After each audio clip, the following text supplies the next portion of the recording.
सनातन धर्म की जो व्याख्या है उस पर आजकल बड़ी चर्चा हो रही है और व्याख्या कई बार विवादों में भी बदल रही है। लेकिन इन तमाम बातों के बीच हमने वो भव्य महाकुंभ भी देखा है जिसमें 64 करोड़ से ज़्यादा लोग आए और उन्होंने संगम में स्नान किया। तो अनादिकाल से चली आ रही जो सनातन परंपरा है इसके सार और विस्तार की कोई सीमा नहीं है। तमाम ऐसी गतिविधियां हुई, तमाम झंझावत आए, लेकिन सनातन धर्म ने अपने आप को समीचीन और समन्वयकारी बनाए रखा, पूजनीय बनाए रखा। और इसमें जो हमारे देश के संत हुए उनकी बड़ी भूमिका रही। खास तौर से शंकराचार्यों की हम बात करें, जगत गुरुओं की बात करें जिन्होंने इस देश और समाज को दिशा दी है। तो हमारे साथ जगत गुरु रामानंदाचार्य स्वामी सतीशाचार्य जी महाराज हैं। महाराज जी, बहुत स्वागत है आपका सनातन संवाद में। बहुत धन्यवाद, बहुत आभार। और आपके तमाम दर्शकों को जय जय श्री सीताराम। महाराज जी, पहला प्रश्न तो यही है कि जिस तरीके से सनातन के संवाद हम कर रहे हैं, कानपुर की जो वर्तमान पहचान है वो ये है कि ये औद्योगिक नगरी है, औद्योगिक राजधानी है। मतलब सारी की सारी पहचान जो है वो उद्योगों के इर्द गिर्द घूम गई है। लेकिन जब हम सनातन के सार में जाते हैं, ग्रंथों में जाते हैं, रहस्य में जाते हैं, तो ये पता चलता है कि तो एक अद्भुत तीर्थस्थल है जहाँ पर ब्रह्मा ने मानव की रचना की। तो ये तीर्थ वाली जो भूमिका है, तीर्थ वाली जो पट्टी है, गायब हो गई। ये क्यों हो गई? कानपुर का आध्यात्मिक महत्व क्या है? कानपुर कर्णपुर से प्रारंभ होके कंपू होता हुआ फिर कानपुर है। ये आत्मा तुम गिरजामती सहचरा प्राण शरीरम ग्रहम। कलकल निनादिनी माता गंगा का प्रारंभ और उनका स्पर्श किसी भी धरती को यूं ही नहीं होता। इस धरती से रामायण का प्रारंभ है।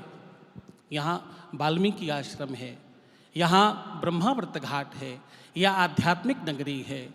यहाँ ब्रह्मावर्त वो स्थान है जहाँ ब्रह्मा जी ने सृष्टि का निर्माण प्रारंभ किया। पहला सोपान, पहली सीढ़ी है सृष्टि की। तो कानपुर केवल कानपुर नहीं है, कानपुर आध्यात्म है, कानपुर तीर्थ है, ये आध्यात्मिकता का प्रारंभ है। तो फिर वजह क्या रही कि जो कानपुर की तीर्थ वाली पहचान है वो बहुत ज़्यादा प्रकट नहीं है? बगल में अयोध्या है, वाराणसी है, प्रयागराज है, इनके वैभव में कानपुर दब गया, या फिर जो धर्माचार्यों को या धर्म के मानने वालों को कानपुर के लिए करना चाहिए था वो नहीं कर पाए? इसके लिए मुझे लगता है धर्मवृद्धा बलवृद्धा आयुर्वृद्धा तथैव च। हम उदारवादी हैं और अगर आप कर्ण से संबंधित समझें, महाराज कर्ण अपने स्वयं के जीवन में इससे बड़ा व्यक्ति नहीं है कोई। सूरवीर है, राजा है और संपूर्ण शक्ति और सामर्थ्य रखने वाला व्यक्ति जिसका नाम कर्ण है। उनके नाम पर ये धानी है, उनके नाम पर ये धरती है। लेकिन वो श्रापित भी तो है। ना माता का स्नेह मिला, ना परिवार का स्नेह मिला, ना ही अपने भाइयों का साथ मिला, ना कोई ऐसा स्पेशल राज्य मिला, और ना ही अपनी ही स्वयं की शक्तियों का उपयोग करने का अवसर मिला। ये वही धानी है। तो आपको अच्छाइयाँ और बुराइयाँ दोनों कैरी करनी पड़ता है। यही तो आध्यात्म है। आपको सुख और दुख दोनों एक साथ लेकर के चलना होता है। इस धरती का वो श्राप के वजह से हम गंगा के किनारे हैं, लेकिन हम माघ में मेला नहीं लगाते, हम यहाँ कल्पवास नहीं करवाते। वो मुझे लगता है कि उस धरती का जो श्राप है वो भी हम सब कहीं ना कहीं किसी न किसी रूप में भोग रहे हैं। सनातन केवल बातचीत करने जैसी बात नहीं है। सनातन तो समझने का और अनुभव करने की बात है। ये जीवन में उतरना चाहिए। सनातन केवल मंदिर जाने भर से नहीं होगा, मंदिर को समझने से होगा। मंदिर को महाराज जी, सनातन को समझेंगे कैसे? अब जब मंदिर की बात होती है तो वर्तमान राजनीति में मंदिर पर सवाल उठ रहे हैं, मूर्तियों पर सवाल उठ रहे हैं, धर्म ग्रंथों पर सवाल उठ रहे हैं, श्लोकों पर सवाल उठ रहे हैं, आप जैसे जगतगुरुओं पर सवाल उठ रहे हैं। और सबसे महत्वपूर्ण बात यह कि जिस वैदिक परंपरा की धुरी पर सनातन टिका हुआ है वो वैदिक विद्या भी तो अब देने वाले नहीं बचे और लेने वाले नहीं बचे। जो आश्रम पद्धति के विद्यालय हैं, 40, 50, 60 विद्यार्थी पढ़ते हैं, इतना बड़ा देश है। तो वैदिक शिक्षा पद्धति को बचाए बिना क्या सनातन बचेगा? मैं एक बड़ी स्पष्टता से कहूँ, अगर आप मुझे थोड़ा सा अनुमति दें। मुझे लगता है जगत के सिंधु का माझी, ध्यान से सुनिएगा, जगत के सिंधु का माझी एक धार के मल्लाह को स्वयं आवाज देकर उसकी किस्मत फेर देता है। क्या? जगत के सिंधु का माझी एक धार के मल्लाह को स्वयं आवाज देकर उसकी किस्मत फेर देता है।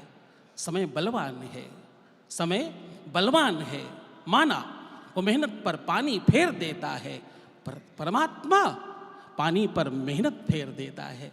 ये कहीं ना कहीं शिक्षा और वो जो धर्म का वास्तविक आगाज है, उसमें मुझे लगता है और बल डालने की आवश्यकता है। वो तो सहस्त्र तीर्था सहस्त्रपाद, वो तो सहस्त्र हजारों करोड़ों अपने हाथों से आपकी तरफ बढ़ रहा है। अब आपको कुछ कदम उसकी तरफ बढ़ाकर सनातन का अनुभव करना होगा। और वैदिक शिक्षा वो चंद लोगों को, थोड़े थोड़े लोगों को वेद पढ़ाने से नहीं होगा। पूज्यपाद महर्षि महेश योगी, बड़ा नाम है, जिस मठ का मैं अभी महंत हूँ, उस मठ का मैं छोटा सा एक सेवक हूँ।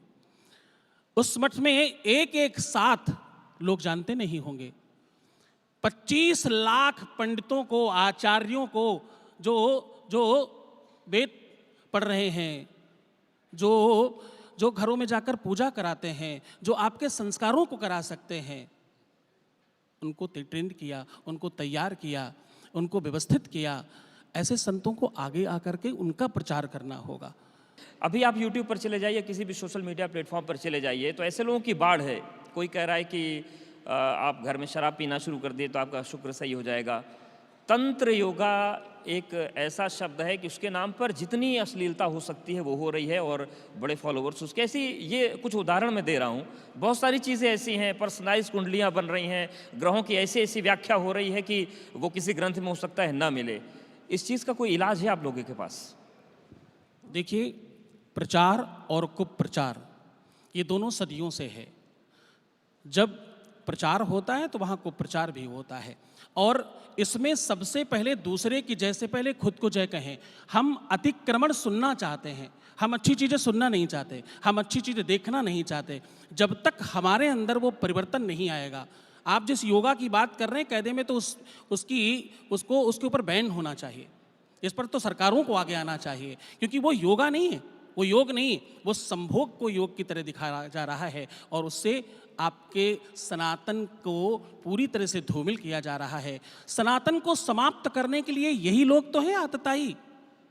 आप इनको रावण से कम मत समझिए, ये सब जड़ से उखाड़ कर फेंक देने लायक हैं। बिल्कुल, लेकिन महाराज जी, हर युग की हम बात करें, जो धर्म है, जो राजनीति है, उसका बड़ा अच्छा समन्वय रहा है।